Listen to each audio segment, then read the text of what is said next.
Hola a todos, estamos hoy con Oscar Carreiro, doctor en Economía y profesor en la UFM. Y pues estaremos charlando una horita más o menos sobre temas de actualidad y temas de teoría libertaria, muy interesantes, ya como todos sabréis.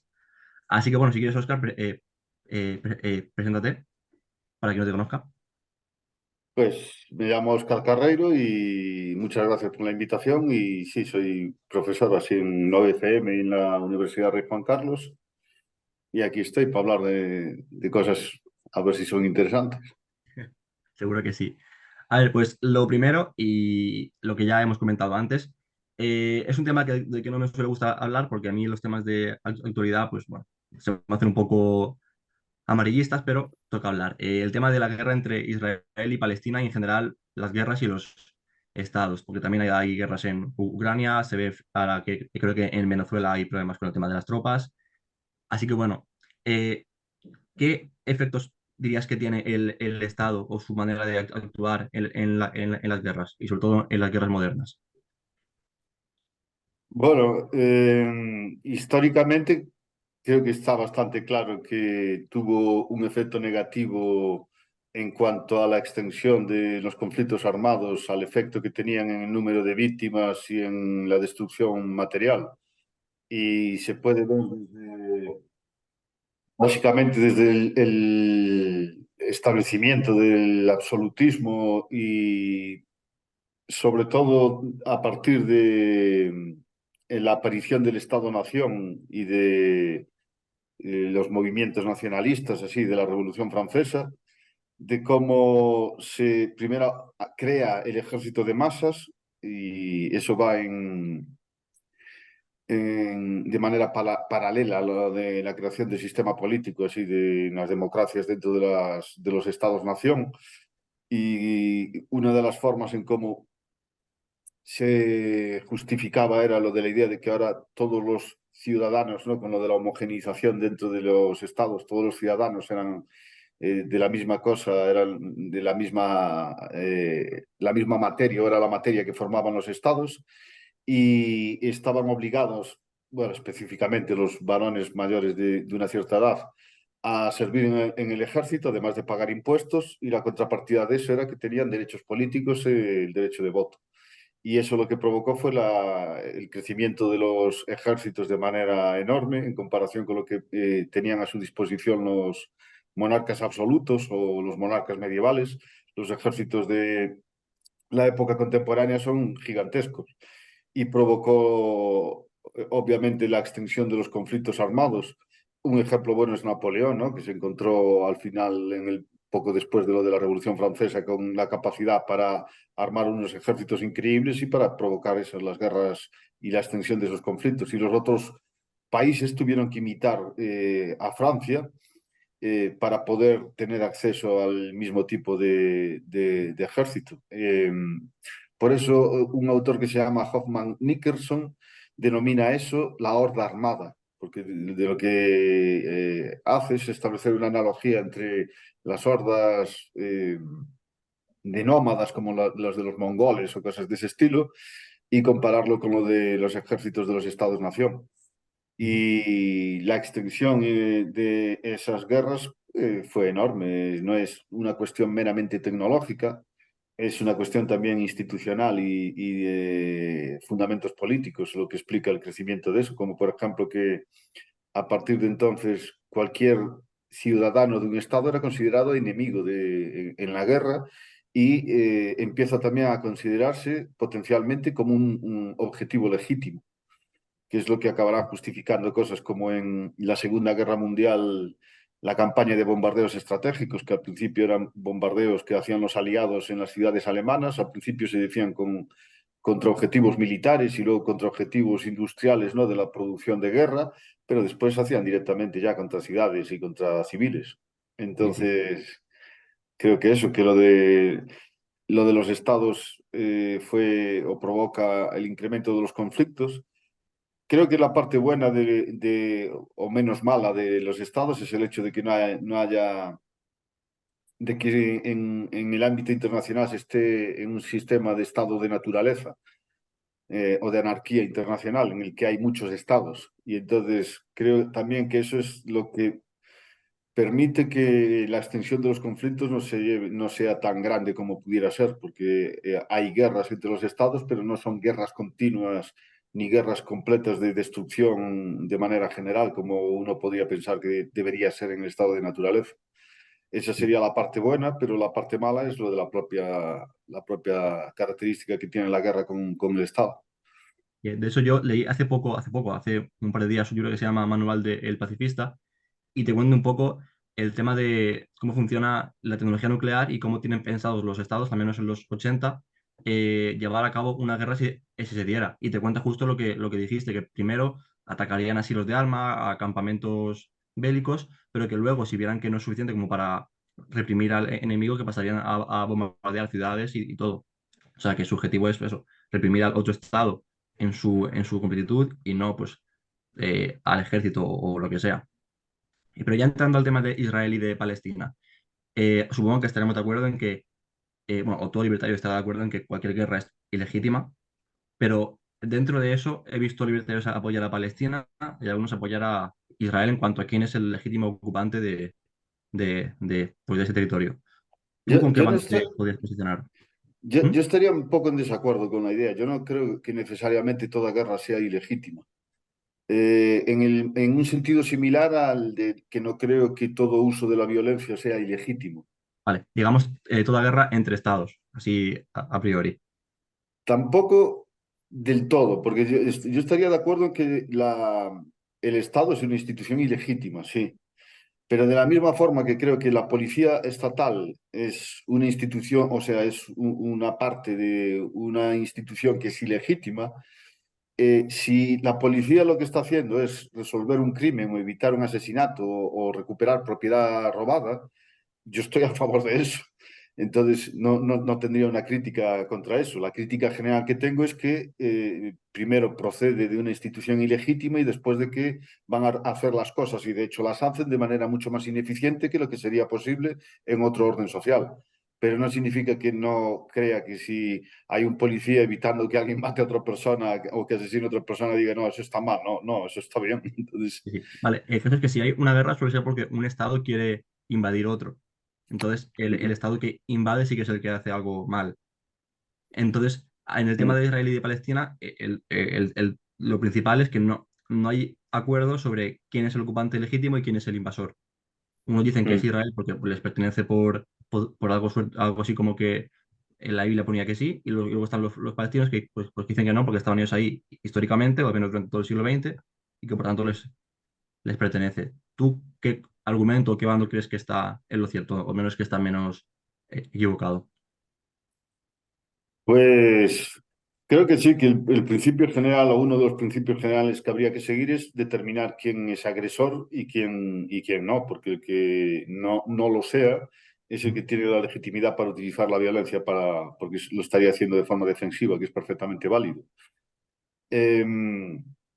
Que eso creo que es lo que justifica también que una guerra, por ejemplo, en la que haya un movimiento, en la que sea un ejército que se mueva el territorio de otro, si es con una cierta razón o justificación, que creo que podría ser considerado no como una forma de agresión. Creo que eso habría que seguir, por ejemplo, lo de la tradición de la guerra justa que se empleaba en la escolástica, en la que había una serie de condicionantes que había que cumplir antes de determinar que una guerra era justa o no. Uno de ellos era que tenía que servir para el bien común, o la gente que la iniciara tenía que tener la intención de servir al bien común, tenía que haber una justificación adecuada, apropiada. Eh, Había que ver también si los resultados que se esperaban iban a ser peores que el hecho de no hacerlo, entonces había que evitarlo también, porque no tendría ningún sentido y no podía tampoco añadir eso al bien común. Entonces, eso hacía una serie de requisitos que volvía muy restrictiva lo de la idea de la guerra, de la posibilidad de que hubiera una guerra justa era muy reducida. Ujú. Y eso creo que sería principios así muy razonables para seguir. Claro. En el caso de Palestina y de Israel, claro, es es un conflicto así muy, muy complejo, así muy, y muy difícil de establecer. Primero, desde un punto de vista histórico, ya llevan muchas décadas así con eso. Y además tenemos el hecho de que tenemos a un Estado como el Estado de Israel y luego tenemos a un, digamos, protoestado o algo similar como lo que será Hamas o la organización política que es allí. Pero en el conflicto ese hay muchas más cosas, ¿no? Como lo del elemento histórico, de cómo llegaron originalmente, cómo se produjo lo de los asentamientos, se produjo de manera voluntaria o no se produjo de manera voluntaria.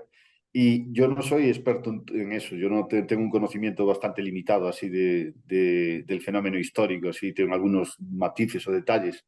Entonces tampoco puedo hacer una valoración así que yo crea que sea que tenga mucha validez. Lo que más que puedo decir sería que habría que determinar, o sea, que yo sí que creo que hay que seguir unos principios como los de determinar el principio de no agresión, lo del principio de propiedad y todas estas cosas. Y entonces que habría que usarlo para ver cada caso concreto y después para ver la evolución concreta. Como por ejemplo, si hubo una transferencia de propiedad de árabes a judíos de manera voluntaria, y pues vale, ya está, y no hay ningún problema. Representaría un derecho y tal. Eh, y creo que en parte que debe haber cosas de esas. No creo que llegaran solo todos allí y empezaran a quitar a todos. Creo que luego obviamente hay cosas que no están justificadas, como mucho de lo de la extensión en los asentamientos que hacen los colonos, en donde sí que quitan por medio de la violencia a la gente que vivía allí, que si no hay títulos de propiedad que demuestran que esos colonos tienen el derecho para tener esa propiedad, entonces sería ilegítimo y todo eso. Entonces eso, que es un tema muy complejo y creo que desde un punto de vista de prudencia, creo que lo mejor sería intentar promover lo de soluciones negociadas y lo de un alto al fuego y evitar Sí, promoverlo de esa forma. claro. También creo, y esto es a nivel personal, que uno de los problemas principales es que las potencias que se supone que tienen que estar más o menos mediando en el conflicto, como Estados Unidos, están claramente posicionadas a favor de un bando y tienen intenciones muy claras en cuanto a, bueno, vaya, creo que Biden en el 86 dijo claramente que Israel fue su mejor inversión y que era del interés de la nación que estuvieran ahí controlando un poco Oriente Medio porque les interesaba tanto para controlar la región como para el tema del petróleo. Entonces, claro, si la gente que supuestamente tiene que mediar o intentar mediar, no media, sino que apoya a un mando, pues poco se puede hacer. Claro, el gobierno de los Estados Unidos no está especialmente interesado en promover la paz, más bien es lo contrario. El mayor negocio, la mayor capacidad de extensión del poder, la mayor justificación para eliminar a la resistencia a la intervención del gobierno y todo eso, la mayor capacidad para aumentar la masa monetaria y para inflar, todo eso viene de lo de los conflictos militares. Por eso están siempre o creándolos o promoviéndolos o metiéndose en el medio y por eso están con lo de eso, Ucrania, Turquía, Israel y con todo esto. O sea que sí, no, desde luego no, la intervención de los Estados Unidos no va a ser nada que contribuya, creo yo, a resolver el problema de la manera más pacífica posible. Que, de hecho, esto creo que entronca con una conferencia que diste tú sobre las contradicciones del minarquismo, porque Estados Unidos, para muchos liberales, es el ejemplo perfecto de liberalismo, supuestamente. Dicen que tienen sanidad privada cuando no es así, que el Estado es pequeño, que interfiere poco, cuando eso a lo mejor era así en el siglo XIX, y a lo mejor ni eso. Entonces, podemos observar claramente la evolución de Estados Unidos de un estado pequeño de en torno al 5%, lo que podría defender Rayo, a lo que es ahora, que es un bicho del 50-60% que invade todo lo que puede. ¿Cómo crees tú que se da esa evolución y qué críticas tienes hacia los liberales que defienden un estado mínimo?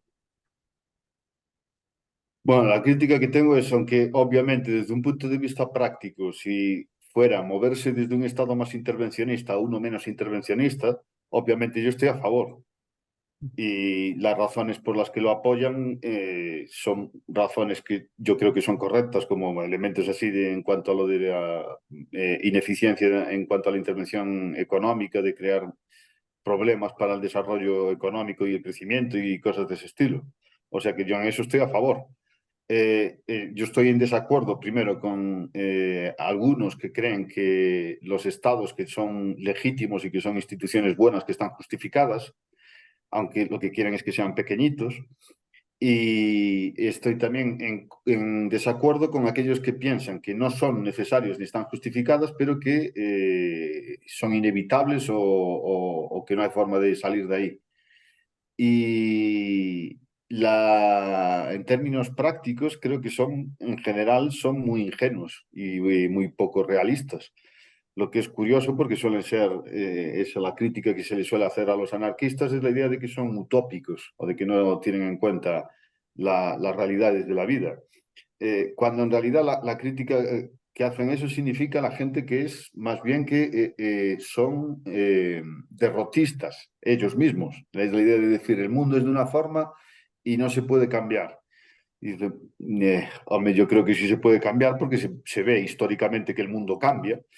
Entonces es posible que cambie. Entonces, obviamente, si uno encontrara razones por las cuales se puede ver que supondría una contradicción lógica que representaría una imposibilidad el establecimiento del anarquismo, entonces sí, claro, sería un sistema que no habría que promover, como por ejemplo lo del comunismo, como demostró Mises con lo de la imposibilidad lógica del comunismo por el problema del cálculo económico. Pero en mi opinión esa no es la situación con el anarquismo, es perfectamente posible. Otra cosa es que sea muy difícil por las diversas circunstancias. No. Pero si, aunque sea difícil, si es la mejor opción y si es la opción que, por las razones teóricas y prácticas que uno tenga, parece que es la que mejor conduciría a un sistema social provechoso, entonces da igual lo difícil que sea, es lo que hay que intentar promover. Y eso no significa que uno tiene que alcanzarlo ya de un segundo para el otro. Pero para saber hacia dónde tenemos que movernos, tenemos que saber dónde está la meta. Y hay gente que dice la meta está como eso, a un 5%. Bueno, tendrán que decirme por qué, es un 5%, un 2%, un 1%. Y el asunto es que creo que sí, que estoy de acuerdo con lo que dijiste, que creo que la historia de Estados Unidos es un ejemplo perfecto de cómo un país que inicialmente, bueno, como decía Rothbard, ¿no? Que tiene el libro Conceived in Liberty, ¿no? Creado en la libertad o concebido en libertad, y Buen como un libro, por país cierto, que, son 2000 y pico páginas de historia. Sí, sí. sí, y cómo es un país que inicialmente es así, o se puede decir, de los de mayor libertad política y de menor intervención del Estado y de todo eso, como paulatinamente y ya desde muy pronto empieza a verse la tendencia natural del poder a incrementarse. Empieza a verse como lo que quieren los políticos que conforman las distintas instituciones es tener más poder, y eso implica más capacidad de intervención, implica tener más recursos, implica tener más justificaciones para poner regulaciones y todo eso. Y quien piensa ahora que Estados Unidos es un país así de libertad, pues primero, ya por ejemplo, se puede ver en el índice de libertad económica como en los últimos 20 años, desde el cambio de siglo, cómo Estados Unidos va cada vez perdiendo o va teniendo un índice más pequeño que refleja una menor libertad económica y cómo va perdiendo posiciones también en ese ranking. O sea, uno también podría criticar o discutir las formas en cómo se elabora ese ranking y algunas de las cosas que se incluyen para considerarlo como parte de la libertad, pero incluso normalmente los más minarquistas o liberales les gusta ese ranking y Estados Unidos baja en posiciones en ese ranking. Sí, la idea de que hay sanidad, que la sanidad es privada, eso eso es un mito también compartido por los que están en contra del capitalismo. La idea de que, mira, en Estados Unidos es un estado de bienestar, como cualquier otro. Tiene particularidades y no va a ser exactamente igual que como sea España o no va a ser exactamente igual que como sea Suecia, pero es un estado de bienestar y hay programas sociales de tratamiento sanitario como Medicare y Medicaid, que ya tienen además una historia larga, que fueron expandidos así por Lyndon Johnson ya en la guerra contra la pobreza y cosas del estilo. O sea que la idea esa de que hay un libre, no hay un libre mercado puro. Es cierto que en términos comparados con otros países se puede decir que hay más libertad en ciertos sectores y en ciertos aspectos. Pero en términos generales de lo que se puede ver del gobierno federal es el incremento continuo de su intervención y de su tamaño. Claro. Y que también el tema es que eh, creo que un tema en el que fallan muchos liberales y también libertarios es que piensan que si algo es privado ya está bien. Cuando en Estados Unidos las empresas, por ejemplo, de provisión de medicamentos, las farmacéuticas son privadas, pero tienen tal cantidad de protección de patentes y de privilegios que a efectos reales es como si fueran un monopolio legal. O sea, no tienen el poder sobre el Estado, pero eh, como si lo fuera. Entonces, a efectos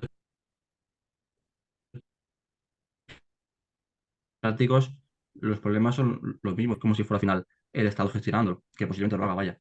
O sea, que tampoco sé yo hasta qué punto sea eso deseable. O sea, es como si en España dijéramos que Johnson Johnson tiene que controlar el 100% de los medicamentos. Es privado, pero sigue teniendo los mismos problemas. O sea, que tampoco soluciona nada, vaya. Claro, es que el asunto no es. La idea es lo de la defensa de la propiedad privada, pero ese es el principio que tiene que ser general de la defensa de la propiedad privada. Porque si lo que hay es alguien que tiene propiedad privada como una empresa, pero esa empresa de lo que goza es de privilegios garantizados por el Estado, entonces hay igualmente agresión a la propiedad privada del resto de la gente, de cualquier forma. Si el Estado, por ejemplo, le da subsidios a esa empresa, esos subsidios se los está quitando del dinero que le quita al resto de la gente. Entonces, esa situación de privilegio se produce a costa del perjuicio del resto de la gente y de la agresión a la propiedad de esa otra gente. Entonces, un sistema así en el que hay una especie de alianza entre el poder político y propietarios privados o empresas privadas, era el sistema que existía o que se llama corporativista o corporatista, en el que la organización de la producción sigue siendo a cargo del poder político, pero en lugar de proceder a la nacionalización de los medios de producción, se hace con la ayuda y la cooperación de ciertos propietarios privados. A eso era a lo que Ludwig von Mises denominaba socialismo de tipo alemán, refiriéndose básicamente al sistema nazi. Ujú. Y era también el sistema que promovían los fascistas en Italia. Es decir, que hay una especie de alianza entre las grandes empresas, y normalmente son grandes empresas porque para el gobierno es más fácil tener esa alianza con grandes empresas e intentar organizar después la producción con esas grandes empresas, que no que si es con una miríada de pequeñas y medianas empresas. Y eso es un sistema corporatista que sigue siendo un sistema de intervencionismo, que era también lo que Michael Halperin denominaba una forma de colectivismo, porque si la utilización de la propiedad está determinada en última instancia igual por la planificación central del gobierno, eso significa que es el gobierno el que tiene el control de la propiedad en última instancia y de cómo se utiliza, y la va a utilizar para los designios que ellos digan que es lo que es importante. Y por eso Michael Halperin decía que eso es también una forma de colectivismo. Por eso, en realidad, en lo que se puede ver en Estados Unidos y en Europa en la actualidad es más una tendencia hacia un sistema de organización corporatista, en el que hay una alianza del poder político con grandes sectores empresariales. Claro. Sí, al final es un poco también, entre comillas, lo que quieren que hacer. O sea, no necesitas pues tener a las grandes empresas y a los ricos en contra, quieren tenerlos a su favor para que, punto uno, tributen en su país y pues, ganen dinero, y punto dos, porque así será más sencillo controlar a la población. Si tienes qué sé yo, a Mark Zuckerberg diciendo que hay que subir el salario mínimo, la gente va a decir, pues mira, si lo dice este tío que tiene una empresa, será que está bien, cuando es lo contrario, porque quieren quitarse competencia. O sea que sí, sí, sí. Y Sí, luego, pero básicamente se acaban convirtiendo como en departamentos del Estado, en partes del Estado, porque están sí, sí, trabajando para el Estado y parte de los ingresos que tienen y de la forma en la que pueden operar es gracias a esa relación con el Estado. Entonces se convierten como son parte del Estado. entiendo. Sí, y sobre todo también con el tema de Internet y de redes sociales. Internet, por cómo funciona, es anárquico, o sea, no puedes controlarlo 100% y se ven que no pueden controlar el tema de la Deep Web, de Wikileaks y todo esto. Pero sí que es verdad que del flujo que hay en Internet, la mayoría es en redes sociales, tipo Instagram, Facebook o lo que sea. Entonces, les interesa que esas empresas, que controlan un flujo de información y de opinión enorme, estén a su favor. Si, por ejemplo, Twitter va a banear a la gente que diga que el Estado es malo, pues eso, eso le interesa al Estado. O si pueden poner políticas de datos en las cuales no puedes poner que, por ejemplo, eh, ser infiel está mal porque ahora la poligamia está bien, pues claro, les interesa tener ahí un control, digamos, de opinión o Ujú. la hegemonía de la opinión ahí. O sea que sí, hay digamos, intereses que evidentemente no muestran al público porque si no quedarían revelados, que tienen ahí que vaya, que es para mantener el poder y para seguir incrementándolo. Que de hecho creo que Robert Hicks en su libro de Crisis a Leviathan lo comenta, de cómo el Estado, sobre todo en épocas de crisis, como por ejemplo se vio con el tema del COVID, lo toman como excusa de, vale, pasa esto, estamos muy mal, necesitamos un poder extra que lo vamos a hacer de vuelta en 2 años. Y luego, pues a lo mejor ceden un poco, pero en términos reales siguen por encima de cómo estaban hace un par de años. Sí, Entonces, sí, claro, claro. Y las crisis siempre fueron utilizadas para incrementar el nivel de intervención y de poder. En Estados Unidos es muy claro, se puede ver de manera muy clara, como por ejemplo en cuanto a la introducción de nuevas formas de impuestos, como el impuesto a la renta, que no existía originalmente, el incremento de la carga fiscal y cómo eso hay una correlación con momentos de crisis como con las guerras mundiales o con la guerra de Vietnam. Y se puede ver también de otra forma con la retórica empleada por los políticos y lo de la transposición del lenguaje bélico a cualquier tipo de problema percibido, como luego era la guerra contra la pobreza de Lyndon Johnson, la guerra contra las drogas de Nixon, la guerra energética de Carter, la guerra contra el terror de Bush. Son todo guerras y el COVID también son todo guerras metafóricas, pero son guerras y se ponen, es una amenaza existencial y entonces la gente tiene que ceder su libertad y permitir que intervengamos más.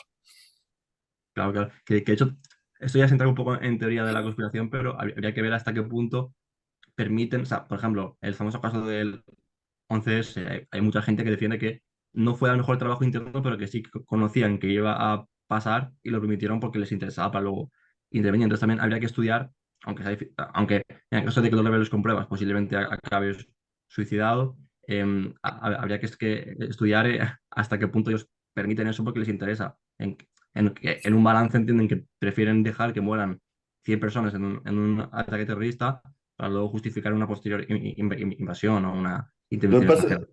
pasa es que yo en cuanto a eso, yo creo que tenemos que exigir o tener el mismo criterio de exigencia en cuanto a pruebas que con cualquier otra teoría o con cualquier otro elemento teórico. Es decir, que uno no puede simplemente hablar de la intención que uno cree que tienen o de hablar de una cierta teoría como la de Robert Hicks, de lo de cómo la guerra contribuye al poder, sí, es un argumento y es una teoría que explica por qué existe la tendencia a algo, pero uno tiene que tener ese algo demostrado. Entonces, uno tiene que tener, si quiere hablar de, por ejemplo, eso, el 11S o lo que sea, que fue causado directamente o que conocían algo y no hicieron nada, uno tiene que tener las pruebas para demostrar que eso es así. Y si no, es simplemente mera especulación, porque si no, el problema de eso es que cualquier tipo de especulación entonces puede darse y puede considerarse que esté a la misma altura y creo que eso puede conllevar un problema. Y por otra parte, creo también que tampoco es necesario llegar a eso para ver lo de la tendencia de lo de la intervención de no hace falta Sí, grandes cosas de conspiración, como por ejemplo la idea de que los políticos emplean esos problemas como una justificación, se puede ver en los discursos de Carter, de cuando hablaba de la guerra energética y de la opinión o los memorandos que tenían los asesores diciéndole esto puede ser el gancho para permitir que una a la gente así en lo de detrás de la administración y tal.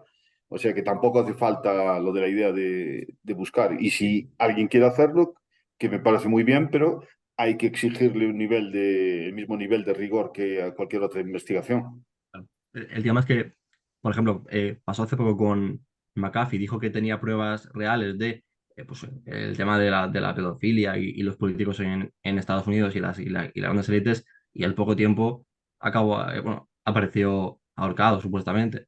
Entonces, claro, Mm. también, digamos que el factor riesgo-beneficio a nivel social sí que es posible que merezca la pena, pero a nivel individual, no sé cuánta gente esté dispuesta a dar la vida posiblemente por algo que a lo mejor luego ni sale. Claro, pero es que también aquí tenemos que tener en cuenta, ahora, si aplicamos el criterio que acabo de decir en cuanto a lo de McAfee, aunque uno pueda pensar que lo más probable es que sea o que hay una relación y que es racional y todo eso, sigue siendo una cosa de especulación. Es cierto que es muy sospechosa la cosa, ¿no? De cómo Sí, ocurre sí, todo así, dices, esto no tiene mucho sentido. Pero mientras uno no tenga una serie de pruebas así que puedan ver de manera clara que hay esa conexión, sigue siendo solo especulación. Y el problema es que cuando solo hay especulación, uno puede seguir haciendo especulaciones de cualquier tipo. Uno tiene que tener un estándar para poder decir, vale, o por lo menos tener la claridad para decir, esto es solo de momento es solo especulación, que yo creo que es racional y hay cosas que nos pueden indicar que parece que algo raro hay, pero en cuanto a lo de, al menos desde un punto de vista académico, creo que tiene que haber un alto rigor así en sí, sí. cuanto a las... Vale. Y luego, me hicieron mucho los dos chicos una pregunta que es, sobre todo con respecto al NAP, al principio de no agresión, de cuáles son sus límites. Porque, por ejemplo, y esto es mucho también de duda para gente que está a lo mejor empezando, que no ha leído mucho. ¿A partir de qué punto se es cómplice de una agresión? Por ejemplo, si yo te vendo una pistola sabiendo que vas a matar a alguien, ¿soy cómplice de esa agresión? Es una pregunta así muy interesante y es un tema complejo, claro. No sé si se pueden determinar claramente lo de los límites del principio de no agresión, porque uno podría considerar, no tanto en cuanto a lo de vender, porque la idea en ese ejemplo concreto, si uno dice, te vendo una pistola, pero sé que la vas a usar, eh, es más difícil, creo yo, porque eso implicaría que la persona que vende la pistola, que tiene un conocimiento claro sobre la forma en cómo va a utilizar la otra persona algo. Y en el caso de que existiera, creo que sí, que esa persona tendría la responsabilidad moral de no vender la pistola, si sabe que va a cometer una acción que es injusta y que es, y que es mala. Pero en cuanto a eso, eh, en la práctica no creo que uno pueda decir que se puede determinar que el que compra o el que vende tiene la capacidad para, a lo mejor en un caso muy raro, ¿no? Te llega así Sí, no, pero pongamos que llega un tío y dice, quiero esta pistola para pegarle un tiro al vecino porque su perro le molesta mucho. Y tú se la vendes. En ese caso, ¿pasarías a ser cómplice del homicidio o simplemente ha sido el que ha proveído? No creo que uno pasara a ser cómplice, a menos que uno tuviera la certeza absoluta, o no la certeza absoluta, pero la certeza hasta un grado razonable de que es cierto que esa persona va a matar o va a intentar matar a su vecino y que va a intentar matar a su vecino por razones que no son adecuadas, que va a ser de una forma agresiva y que va a hacerlo de una forma determinada. Y, y si ve que eso es inminente. Entonces sí, diría, si está el vecino justo ahí al lado y está indefenso, y entonces está el otro y se le ve que está así como muy ido de la cabeza y que va tal, entonces sí, pero no si te llega a una tienda, tienes tú una tienda en un sitio y te llega un tipo y dice, voy a matar a tal, y yo qué sé, ¿qué vas a hacer Claro, con sí. eso? Yo qué sé qué vas a hacer y por qué narices tengo que hacer yo en todo caso diría esto lo que tienen que hacer las personas es decir utilícelo de forma responsable. Mm. Claro. Sí, bueno, sí, también imagino que, por ejemplo, en comunidades privadas se podría establecer una serie de normativas por las cuales solo puedes vender armas con ciertas condiciones. O sea, no vas a venderle un arma a un esquizofrénico, porque pues, puede acabar mal. Claro, claro, porque y no solo en términos contractuales, creo que también se podría ver desde un punto de vista del derecho natural. Lo que hay que determinar es si una persona es racional o tiene la capacidad de uso de la razón. porque obviamente a una persona que no tiene capacidad de uso de la razón no puede hacer un discernimiento adecuado de cuál es la utilización correcta de una herramienta para defenderse. Es por eso no se le puede dar a alguien que esté borracho, igual que no se le podría decir que no conduzca o que no haga nada. Claro, entonces sí, creo que sería perfectamente posible. Y de hecho eso ocurría también, ¿no? Como por ejemplo esto de lo de las ciudades del oeste donde no se permitía entrar armados en ciertas zonas, había que dejar las armas en la entrada o en ciertos barrios o en ciertos edificios, Sí, o en los clubs, en las discotecas también, así, sí. incluso en países donde hay permiso para llevar armas, pero dicen en la entrada al club hay que dejar las armas allí. Bueno, pues claro. Eso pasa mucho también en Estados Unidos, pero justo en los colegios se ve que por algún motivo ponen pasen, pasen, porque no, o no hay controles o Sí. algo pasa ahí. Entonces, Los que no quieren entrar luego son los policías. efectivamente, sí, sí. A ver, yo como policía lo puedo medio entender, pero por algo no soy policía, porque no creo que tuviera yo la valentía para entrar a un sitio donde están pegando tiros. Entonces, Ya, pero ya, se supone que ese es el trabajo del claro, por eso, policía, sí, ¿no? sí. Sí, sí, claro. Pero bueno, a ver, son policías del el Estado. Si te ven con un porro te van a multar, si te ven con una pistola dicen, bueno, pasa, pasa. Y entonces, con el tema de, por ejemplo, algo más, más claro, con una amenaza, si yo, por ejemplo, estoy contigo cara a cara y te digo, mañana te voy a romper las piernas, y lo digo con un tono serio que tú entiendes que puedes llegar a ser algo real, Ujú. ahí, claro, no se está rompiendo ningún principio de propiedad. O sea, no te estoy pegando, no estoy haciendo nada, pero hay una amenaza que puede ser real. Ahí sí que se podría tomar algún tipo de medida. Yo creo que podría ser justificable, sí. Creo que hay que entender lo de los principios en los que se debería fundamentar un orden libertario, como el principio de no agresión, como un principio que es racional y que uno podría considerar que es absoluto, ¿no? Aunque eso puede que sea también asunto de discusión, ¿no? Pero en cuanto a la aplicación, obviamente no es que sea como una especie de fórmula matemática, que uno lo tenga y entonces lo puede determinar claramente. Hay cosas que necesariamente van a depender del juicio y de la interpretación, porque esas son cosas que forman parte de la vida humana. Todos usamos el juicio y la interpretación para determinar si algo es una amenaza o es simplemente una broma o es una forma de hablar. Si no, sería imposible que pudieran existir cosas como la ironía o el sentido del humor o hablar de dobles sentidos o hacer bromas o cosas de ese estilo. Entonces, en el asunto del ejemplo que pusiste, obviamente va a ser un asunto de interpretación y de contexto, en el que en distintos contextos la situación puede variar enormemente, pero es concebible que haya una situación en la que una persona, de manera plenamente racional y razonable, que asuma correctamente que la persona que hizo eso, que realmente supone una amenaza, que realmente intenta o tiene la intención de hacer eso, y yo creo que entonces en ese caso estaría justificado actuar, sería una forma de defensa que estaría justificada. La forma de determinar luego si esa persona actuó correctamente sería a través de que hubiera un juicio y en ese juicio expresaría que la comunidad en la que esa persona vive expresaría la idea de decir sí, esta persona realizó una interpretación correcta de la situación o no. Entonces, claro, esos son asuntos prácticos y son asuntos que requerirían un elemento de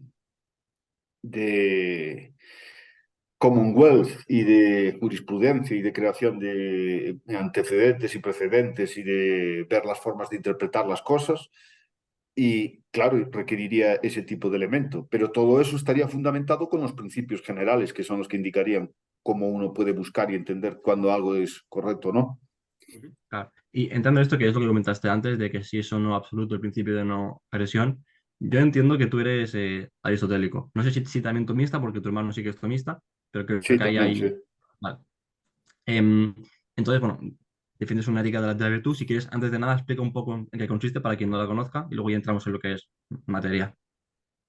Bueno, la ética de la virtud es la idea de que la ética es la parte de la filosofía que se ocupa de analizar la buena vida. Y la buena vida es considerada en términos de objetivos finales, es decir, hacia qué objetivos debería la vida de los seres humanos dirigirse. fue así como apareció la discusión ética, ¿no?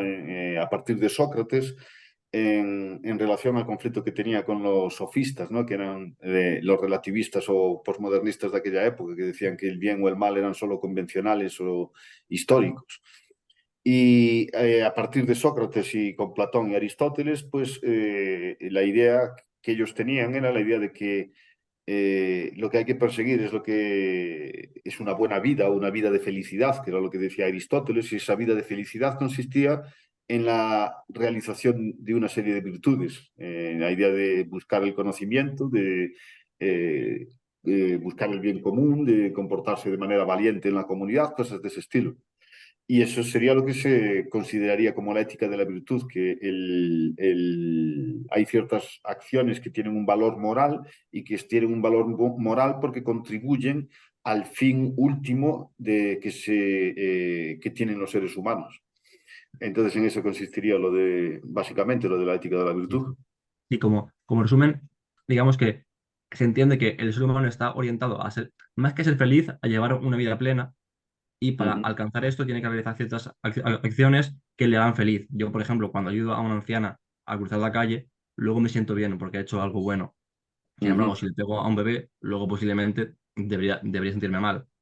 Pero bueno, Sí, lo que pasa es que la forma en cómo Aristóteles empleaba el término de felicidad no era felicidad en el sentido sí, psicológico, en el sentido de la sensación que uno va a experimentar. De hecho, Aristóteles diría que una persona que se deja llevar por impulsos primarios o por satisfacer únicamente deseos como los de la gula o cosas de ese estilo, aunque pueda sentir alguna satisfacción así corporal, él diría que no tiene una vida feliz, que no está viviendo una vida feliz. Entonces, la vida feliz básicamente constituye o consiste en vivir siguiendo las virtudes. Eso es lo claro, que sería la vida pero feliz. porque para Aristóteles tienes que estar orientado al bien y además de manera racional. Y si te dejas llevar por tus vicios, ya pierdes esa parte racional y por tanto dejas de ser un buen humano y pues sí, digamos que no serías feliz, sí.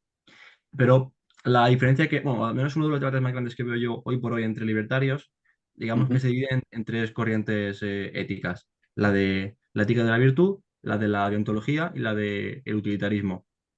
Para que no lo sepa, la deontología defiende básicamente que las acciones están bien o mal en sí mismas y no en función de sus consecuencias o de nada, sino de, por ejemplo, decir la verdad está siempre bien sin importar lo que pase luego. Y para un utilitarista es un poco lo contrario, defienden que hay que estudiar o que hay que ver en cada acción los resultados y pues ver si la utilidad o la felicidad que aportará a la sociedad será mayor o menor y pues en función de eso elegir. Por ejemplo, si matar a un pelirrojo hiciera muy feliz a todo el mundo, pues habría que matar a ese pelirrojo. Entonces, la crítica a este último creo que está bastante clara, o al menos la tenemos ya bastante asumida, pero el debate entre kantianos y aristotélicos sí que es más vigente y más complejo. Tú personalmente, ¿en qué crees que se equivocan los kantianos o los deontologistas? Bueno, yo creo que primero no hay una separación tan amplia en el sentido de que en la mayor parte de las teorías morales, tanto el elemento utilitario como el elemento deontológico, como el elemento del valor moral, están presentes. ¿Mm? Por ejemplo, tanto en Kant como en Aristóteles, la idea de que hay cosas que tienen un valor moral intrínseco existe. Hay cosas que son buenas por naturaleza, por sí mismas. Entonces, los dos presentan ese elemento. Entonces, la idea de ontológico es más bien la idea de decir dónde uno pone el acento. Si hay algo que debe hacerse y como debe hacerse, eso es lo que se dice que es bueno, o decir algo es bueno y como es bueno, por eso debe hacerse. Y alguien que es aristotélico tomista diría eso, hay cosas que son buenas y como son buenas deben hacerse. Entonces, el problema con la versión de Kant es que la idea de decir, por ejemplo, mentir está mal siempre. El problema con eso es que puede llevar a un conflicto en el que hay dos cosas que entran en conflicto. Es decir, que uno puede pretender que está buscando hacer algo que es bueno en sí, pero al hacer ese algo que es bueno en sí está haciendo algo que es malo en sí también. como no ayudando a las personas o no ayudando a la gente o haciendo que alguien malo capture a alguien bueno, que era el ejemplo que ponía él Sí, con eso. Y ahí es donde yo veo el problema. Yo creo que hay cosas que son buenas y hay también una jerarquía de cosas que son buenas. No, no todo acto malo es igualmente malo. No es lo mismo mentir, no es igual de malo que violar y asesinar. Creo que eso sí, también debería ser algo que es claro. Entonces, a mí me parece que la visión de Aristóteles y de Santo Tomás, primero que me parece intuitivamente más sugestiva, más persuasiva, y que se ajusta mejor a la idea de que hay cosas que son intrínsecamente buenas, pero exigen también una cierta labor de juicio a la hora de aplicarlos, de determinar cuándo eso es bueno o no. Y eso obviamente exige una gran responsabilidad porque implica lo de la aplicación del juicio moral de forma continua. Mientras que lo otro sería más como si uno tiene una lista de cosas que se pueden hacer y no se pueden hacer y ya está, y sigue ahí. No se puede mentir nunca en ninguna situación así de claro, tal. sí. Luego, No, sí, no, dime. no, sí que el tema es lo que dijo, por ejemplo, Adrián en su conferencia, que de la ética deontologista se derivan derechos y obligaciones que son absolutos. O sea, mentir está mal y está mal siempre, sin importar que sea para salvar la vida a alguien. Em, entonces, yo, por ejemplo, sí que conozco personalmente a un grupo de personas, no voy a revelar quiénes son, pero que, aunque esto pueda parecer absurdo, sí que lo llevan al extremo kantiano de, por ejemplo, si tú robaste un caramelo hace 5 años, rompiste el derecho de propiedad, por tanto, hiciste un mal y como hiciste un mal, mereces un castigo absoluto que sería la muerte. Entonces, sí, a ver, Wow, sí, yo wow. ahí tengo mediante a nivel personal. Y este grupo de personas, entonces, ¿qué son? Los puros que Sí, sí, nunca son, hicieron son, nada. digamos, el purismo extremo de Pero me refiero en el cristianismo. sentido de que si ese argumento es cierto, a menos que ellos no hayan cometido nunca ningún acto de tal, Sí, no, no cayeron en pecado nunca ellos. yo es lo que les digo, y según ellos nunca han hecho nada así. A ver, yo imagino que de pequeño algo harían, aunque, a ver, yo hoy por hoy no voy a robar, pero con 14 años, pues bueno, a ver, lo que hiciera o dejara de hacer, pues tampoco es que fuera, es responsabilidad mía, pero y aparte, por ejemplo, yo les puse el ejemplo de que yo robé un llavero con 15 años, un llavero que vale, no sé, un euro.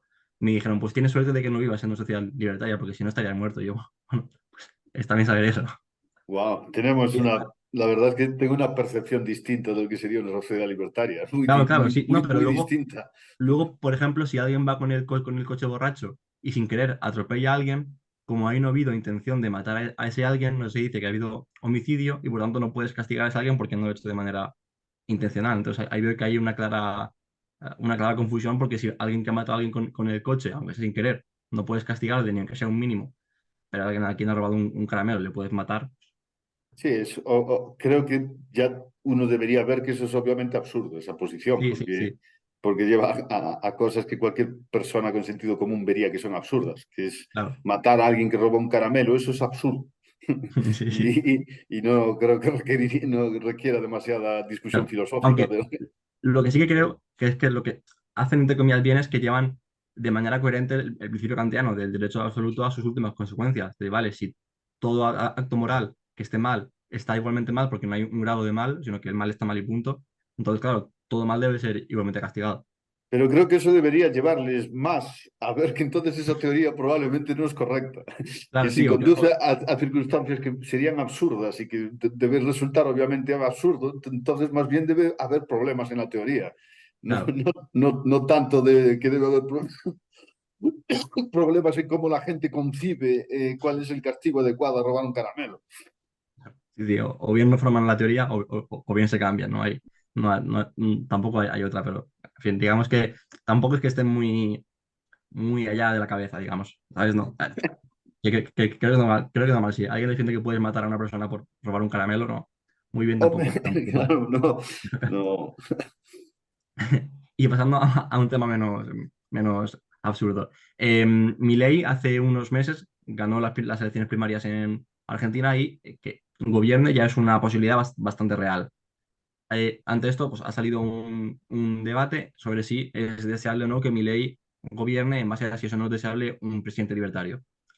Eh, ¿Tú personalmente qué crees y cómo crees que se compagina esto con el tema de que un Estado no puede mantenerse en el mínimo? O sea, ¿crees que es deseable, crees que no, o crees que con pinzas? No, yo creo que es potencialmente positivo, pero que puede haber riesgos ahí presentes. Creo que, obviamente, igual que cuando dije, yo estaría de acuerdo con cualquier minarquista en la idea de decir, en la de avanzar en la dirección de la reducción de la intervención estatal, obviamente estoy a favor de eso. Ujú. Eh, Luego estoy en contra de la idea de decir de pararse en un momento determinado y todo eso. Pero que haya o que pudiera haber un presidente como en Argentina, que lo que fuera a hacerse fuera un programa continuo y sistemático y consciente de reducir la intervención estatal, de reducir el tamaño del Estado, tanto en burocracia como en regulación, como en capacidad de acción, todo eso es obviamente positivo, porque si no, también entonces sería como decir que la única alternativa entonces es esperar que se destruya la cosa o que se queme el mundo así de tal, y tampoco creo que eso sea adecuado. Y creo que por eso esa es una parte positiva o potencialmente positiva. Creo que también es potencialmente positiva porque también se puede ver y servir para que la gente pueda ver que lo de la capacidad como alternativa de este tipo de medidas o de acciones. Y creo que además es positivo en el sentido de que todo lo que quita a Argentina del camino de autodestrucción en el que está, que va a ser positivo y eso que es moralmente bueno. Ahora, también creo que hay peligros potenciales en el sentido de que distintas posibilidades de que, por ejemplo, pudiera ser que a lo mejor se llegue al poder una persona y que empieza a verse, ¿no? A verse O así.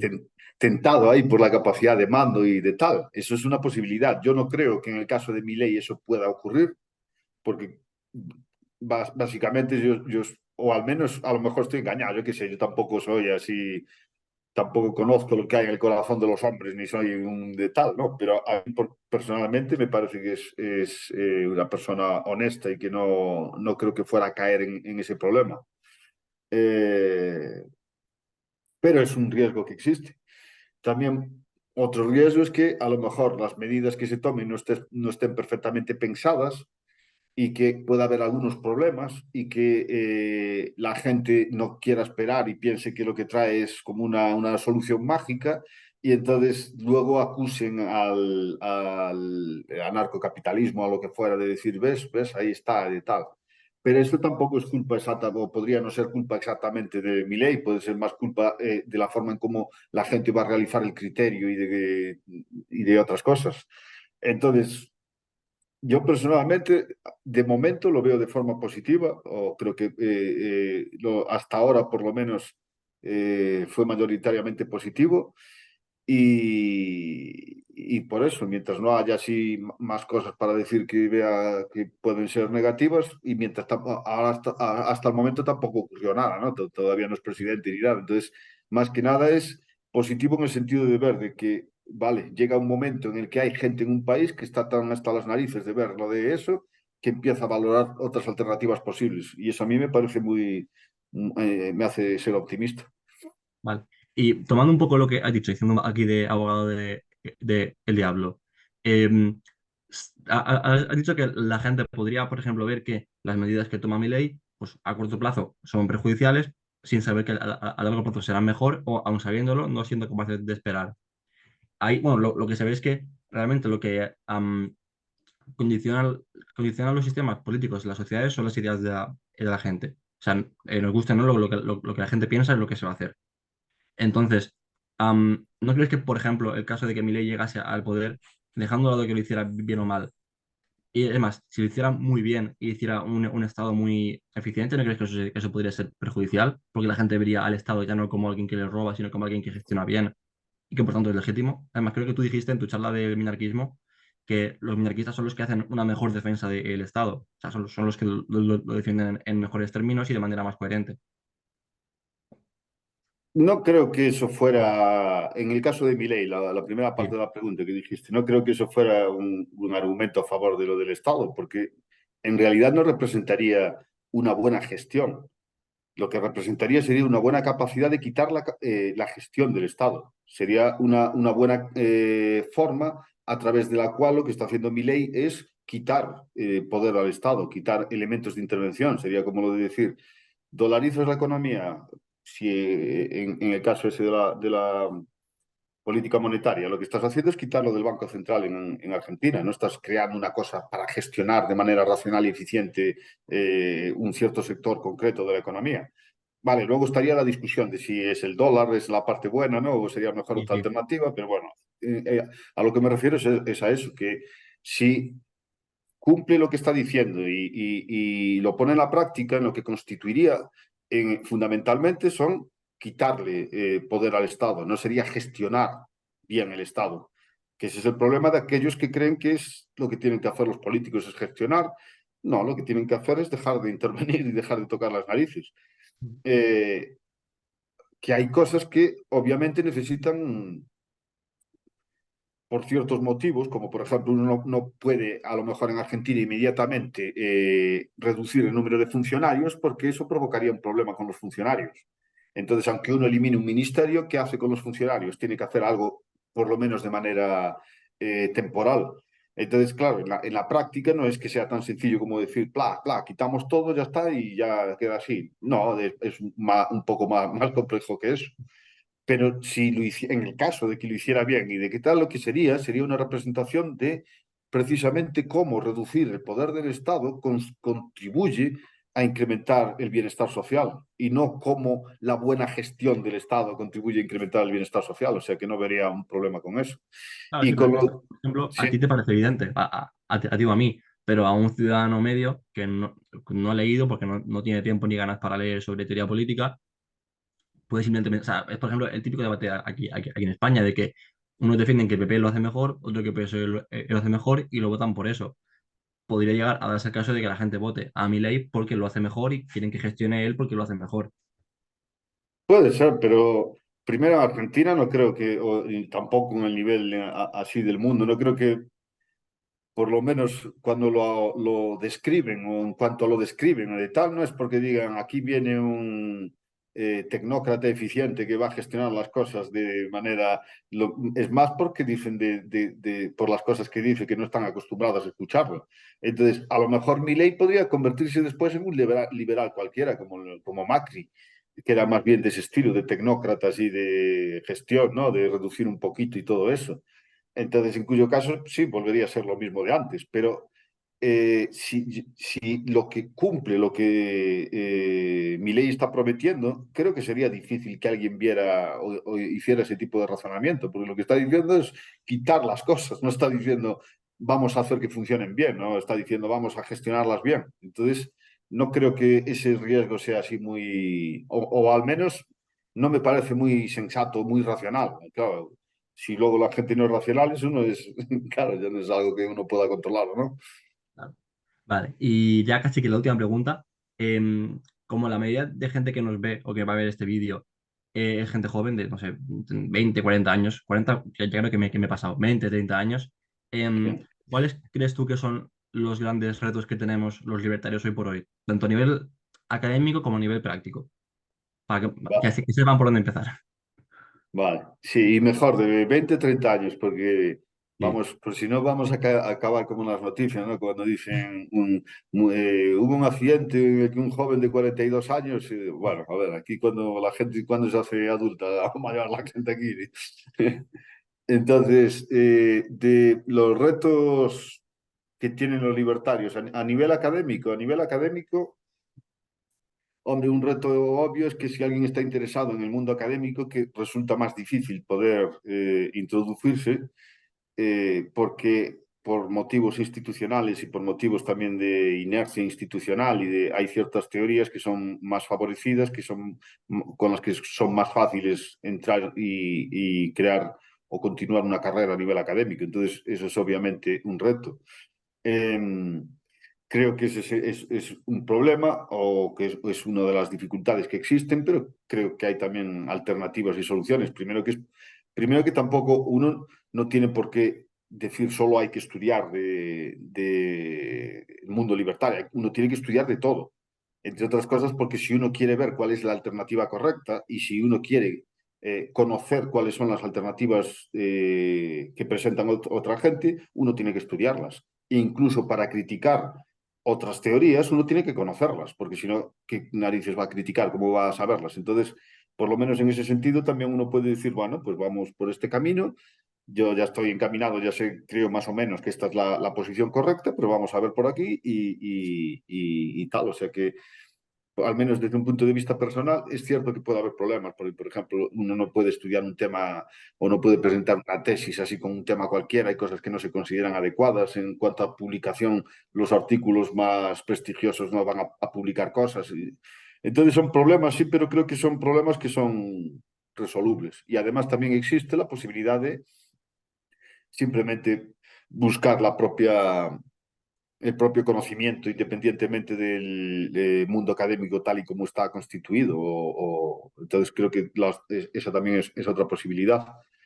Entonces eso en cuanto a lo de a nivel académico. Luego a nivel así de personal, creo que conforme más se va extendiendo, que uno de los problemas es que empieza a haber así una cierta que se diluyen las ideas y que no queda muy clara en qué consiste lo del mundo libertario y todo eso. Creo que también hay una parte buena, que es que aumenta el debate y permite ver distintas perspectivas y todo eso, pero que el otro problema es que se pueda diluir. Y a mí una de las cosas que me preocupan es que se diluye. Yo ya soy un dinosaurio de una era perdida, entonces tampoco soy mucho de seguir redes sociales ni de qué es lo que hacen así los jóvenes ahí, de tal y de todo esto. Pero una de las cosas que me preocupa a veces es que parece que algunas discusiones en Twitter, así parece que es, o entre libertarios, que parece que es más con imágenes de Twitter o con de esto de tweets o de memes o de que porque la gente lea realmente las cosas que Ah, está sí. criticando. De que, por ejemplo, hay a veces así posiciones que la gente adopta, o pongamos, por ejemplo, aquellos que critican lo de el a priori de la argumentación de Hoppe, o critican a Hoppe. No parece tanto que hayan leído a Hoppe, como más bien que hayan escuchado a alguien que dice que leyó Sí. a Hoppe, que lo puso en un tweet, o que hay un meme, o que hay no sé qué, y que empiezan a discutir de eso. Y ahí Y habrá es, un ¿eh? ciclo de ver si ese que puso algo leyó a Jope o leyó a otro que leyó a Jope. Sí, y así con todo. Claro, y es por eso, creo que una responsabilidad que tiene alguien que esté interesado en esto es formarse, es saber lo que es leer realmente, incluso para la posición a la que uno no le guste o no le resulte intuitivamente atractiva, pero tiene que entenderla. Entonces, eso es importante hacerlo. Entonces, ese es uno de los problemas que yo veo así de que puede ocurrir, que la cosa se convierta más en una especie de red social que en lugar de algo que se supone que es una forma Sí, sí. de obtención de conocimiento. Claro. Que a ver, aún así yo creo que tiene que haber gente que se dedique a eso. O sea, tiene que haber gente que, digamos, presente las ideas de manera muy, muy, muy sencilla para la gente que no sabe nada, que de algún modo se pueda introducir, pero sí, no, no pueden quedarse en eso. Yo, por ejemplo, me ha pasado muchas veces con libertarios que me dicen, no, es que Marx era tonto. Y yo, vale, ¿qué te has leído de Marx? Y me dicen, no, el manifiesto comunista. Yo, coño, son 80 páginas, como mucho, de una obra que es enorme. Léete mínimo, aunque sea, empieza el Capital, que es que criticar a Marx sin leer el Capital es como criticar a Hoppe sin leer Economía y Ética. O sea, aunque sea, lee un poco lo que defiende y luego críticale. Que luego también, yo de esto me di cuenta hace poco, y es que, bueno, a ver, parece evidente, pero el tiempo que tenemos es limitado. O sea, voy a vivir, no sé, 80 90 años. En ese tiempo puedo leer mucho, pero no puedo leerlo todo. Entonces tienes que también, queriendo saber de todo, no, no puedes saber de todo. Tienes que pues, centrarte un poquito en lo que te interesa y Claro, tienes que, digamos, encontrar el equilibrio entre, vale, quiero saber lo que dice Marx, pero no voy a perder un año de mi vida leyendo Marx por completo porque sería perder el tiempo porque no es lo que me interesa. cierto. Es Pero cierto entonces que, también uno tendría que tener entonces también una capacidad para saber qué tipo de afirmaciones puede hacer en relación, ¿sabes? Conociendo sus claro, propias limitaciones. Entonces Ujú. dice, claro, obviamente, claro, tiene que haber división del trabajo y tiene que haber cosas que tiene que haber, hay que ir a trabajar, hay que dormir, hay que hacer cosas, claro, ¿no? Y no todo el mundo tiene que andar leyendo de eso. Pero yo me refiero más en cuanto al contexto concreto dentro del mundo, así, de las discusiones propias de esto. Y si alguien reconoce que no tiene tiempo para eso, entonces tiene que reconocer también una cierta limitación a la hora de decir, vale, yo no, o sea, yo creo que esto es así, pero tampoco lo tengo muy claro. Sí. No, pero creo que uno de los Internet es al mismo tiempo para mí lo mejor y lo peor del mundo y tiene cosas que son increíbles y provocó ventajas que eran enormes, pero al mismo tiempo también tiene cosas muy malas. Y creo que una de las cosas malas es que lleva a esto, a lo de hacer discusiones de forma muy ligera, en la que se hacen afirmaciones muy grandes, pero sin tener nada de... No, y en parte es porque se vuelve muy barato hablar y se vuelve muy barato discutir. Y entonces creo que eso es una parte de responsabilidad individual de cada uno, el de intentar, a ver Sí. si hay una, no, de hacerlo lo más riguroso posible. Aunque también pasa sin internet, ¿eh? Yo, por ejemplo, cuando pasa algo y sale en televisión, por ejemplo, con el tema del COVID, cuando pasó lo del COVID, de repente media España era experta en Sí, biología. O sea, es sí, verdad que sí, sí, internet lo acentúa, pero creo que es más eso, lo que tú has comentado, es un tema de responsabilidad individual de, bueno, y también de honestidad y de humildad. O sea, claro. asumir que no sabes de todo y decir, vale, mira, yo, como tú has hecho antes, vale, yo de este tema no sé, no controlo, te puedo dar una respuesta más o menos aproximada, pero no lo tomes en serio, porque no he leído, no he leído suficiente. Y creo que sí que es algo que falta mucho, porque, por ejemplo, yo con 20 años, con 22 años, con mucho que quiera, tampoco puedo haber leído de todo. O sea, tengo 20 años, igual que la gente, yo la gente con la que debato tienen eso, 20 25 como mucho. Me dicen, no, yo he leído a Kant, a Platón, a Aristóteles, a Marx, y yo, a ver, o empezaste a leer con 5 años, o no has tenido tiempo. O sea, entonces sí, Sí, sí, sí. y la mayoría de gente en Twitter es igual, gente de 18 y 19 años, que por tiempo físico no han podido. Sí, claro, y está bien lo de eso, el gusto es mejor eso, ¿no? Creo yo que de discutir de otras cosas, así, o de, no, pero claro, que debería uno es intentar ver que tiene una responsabilidad de intentar conocer en la medida de lo posible aquello de lo que está hablando. Y creo que también tiene una responsabilidad moral en el sentido de que uno debería también intentar entender que una discusión es con otra persona y que se supone que es algo para alcanzar el bien común. O sea, que hay formas de discutir que no son adecuadas, ¿no? Sí, sí, todo. Y lo de Internet no ayuda mucho a eso, creo, nunca. No ayuda a que sean así conversaciones así más calmadas o más... Claro, entonces creo que es, o sea, no es que sepa yo cómo hacer o cómo o resolver ni cómo tal. Creo que eso que depende de una responsabilidad individual de intentar hacerlo Sí. lo mejor posible, tanto en conocimiento como en respecto al resto de la gente. Y también yo creo que afecta el tema de que por internet es muy sencillo tomar sobre todo a nivel personal. Te ponen, estás equivocado y dices, ah, no, esto es un insulto hacia mí. Y puede que lo sea, Mm. porque al fin en internet hay mucha gente que va siempre a atacar. Pero yo, por ejemplo, tú puedes decirme que estoy equivocado en un tema y sé que no es personal, sé que es, vale, pues léete esto o considera esta alternativa y Mm. debatimos de manera sana y ya está. En internet es más eso de, no, eres tonto, o no, o tú eres tonto porque no has leído esto y tú tampoco y tal. En fin, sí, es un tema más complejo. También creo que es porque al no haber un cara a cara, o sea, yo por ejemplo he tenido discusiones, digamos, más calientes con gente y luego hemos hecho una llamada y llamada es todo mucho más cordial, mucho más, y más hemos acabado siendo amigos. Sí, Creo que es sí, yo eso. creo que sí. Sí, pues es más fácil ver y es, bueno, es más difícil esconderse también, ¿no? Que es Sí, cosa más así sí, sí. ponerte en el arbusto, así, tirar el comentario así Claro, dañino y tal, bien. pero también es más fácil ver que hay otra persona así y ver lo de la importancia de hablar y de discutir de manera racional. Sí, sí. Yo también lo que suelo hacer es cuando alguien no tiene foto de perfil o no está dispuesto a enseñar su cara, tampoco en público, pero como mínimo a mí en privado, es como que vale, si no quieres enseñarme tu cara, y ya tenemos una mínima relación, entiendo que será por algo que no quieres que se sepa quién eres, porque si no tampoco habría problema. Pero bueno, ya es casi media, entonces si quieres lo que te he comentado antes, si tienes alguna pregunta para hacerme a mí o respecto a la página que estamos empezando ahora, pues hazla y sin ningún problema. Sí, pues Y si no, pues la pregunta que tengo que hacer es de cuál es tu visión del futuro en relación a lo de la posibilidad de alcanzar sistemas de organización social que sean más justos y eficientes que los que tenemos ahora. Si eres optimista, si eres pesimista. am, a ver, es una pregunta complicada, porque claro, yo al final conozco mi círculo, en mi círculo sí que pues cada vez conozco a más libertarios, por tanto pues tengo el sesgo de que cada vez hay más libertarios. Pero a nivel general, mm, a ver, yo creo que o va a ir muy bien o va a ir muy mal. Porque o bien el Estado sigue creciendo y la gente se da cuenta de que eso no está bien y hay un boom y no de un momento a otro, pero poco a poco se van radicalizando, o bien al contrario, la gente cada vez es más borrega, más mentalidad masa y acaban siendo, pues eso, siervos completos. Entonces, no te sabría decir. Pero yo creo que la verdad es que la respuesta no importa. O sea, no creo que debas defender lo que defiendo porque lo vaya a ver con vida o no, o porque se vaya a cumplir o no. Es como decía Jope, defiendo mis ideas porque sé que son las correctas o porque creo que son las correctas. A lo mejor me muero y no he visto nunca una sociedad ANCAP, o mis hijos tampoco, o mis nietos. Pero eso no, o sea, es como si defiendo que la esclavitud está mal. No lo voy a hacer porque a lo mejor hay esclavos y eso no va a hacer que deje de defenderlo. Lo defiendo porque es lo correcto y punto. Y a quien no le guste, pues bueno.